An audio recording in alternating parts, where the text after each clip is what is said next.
Hey guys, I'm back. So as you've heard, for a few minutes or a few hours, I made a unboxing on the skullcrawler figure. So here's the review. So here is the box, front, side, the back, and the bottom, with what you need to do with the tail, but at least it's not like NECA, where it takes a little bit longer. So here is the Playmates skullcrawler. Okay, so the painting and the sculpting on this figure is, again, pretty good. Sure, the painting, could have some things worked on, but I can't really blame for a kid's toy.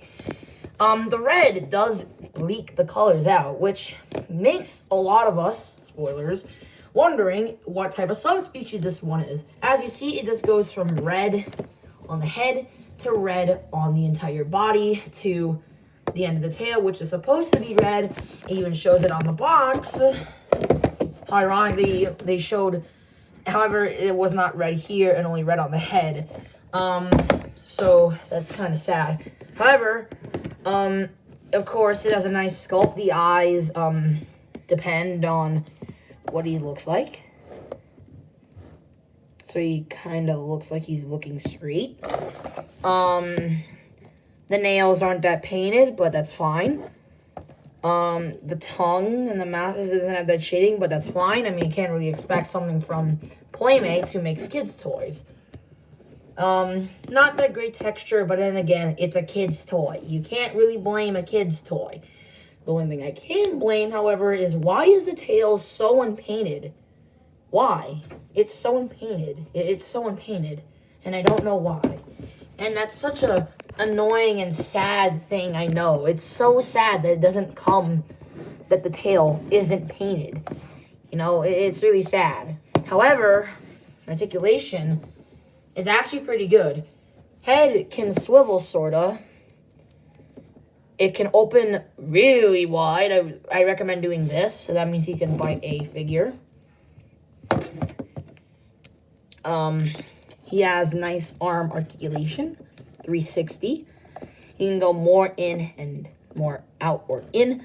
Some bend at the elbow, no wrist swivel, and a ball jointed tail. So posability is pretty decent, okay, for at least a figure meant for kids. However, what's something that Playmates can do, except Bandai can't, is that they have an opening jaw. Do you think any figure, only NECAs have it, or Monster Arts, and that's the problem. NECA's out of business, and no kid was able to get a Monster Arts, unlike me.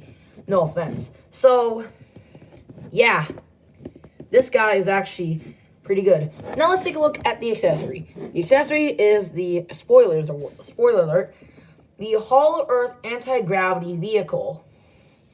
Has some nice, alright painting at the window, and has not much painting on the bottom, but pretty hollow if you ask me on the bottom. Yeah, don't laugh at it.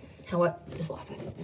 Or don't. As you see, the gimmick is that you can get some gruesome detail with the red, because you can remove his body.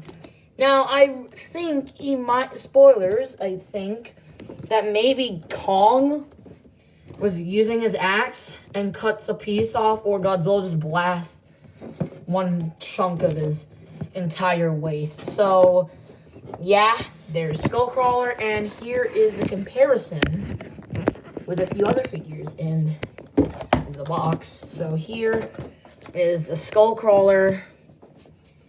Here's the Skullcrawler compared not only to the Hollow Earth vehicle, which again, this might have been a bigger subspecies of Skullcrawler. Here he is to the Playmates Kong with Battle Axe. Of course, he doesn't have the Battle Axe because they gave it to the Mezco Kong. You can see it's pretty decent size accuracy. If you think about it, if you think about this, it's actually a pretty decent, pretty decent Skullcrawler that could be utilized as the Skullcrawler that was used in Kong Skull Island. And here is Mezco King Kong.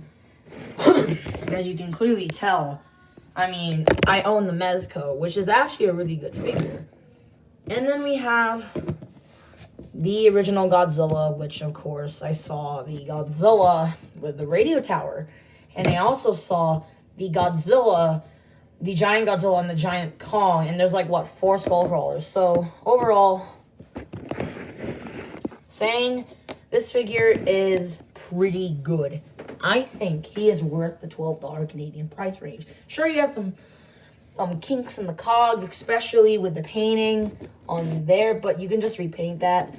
I told my friend Goji Wars, Goziva, to maybe if you can buy like a lot, you can just repaint one to make it to the Kong Skull Island skullcrawler, the big baddie, that big one that was in Kong Skull Island.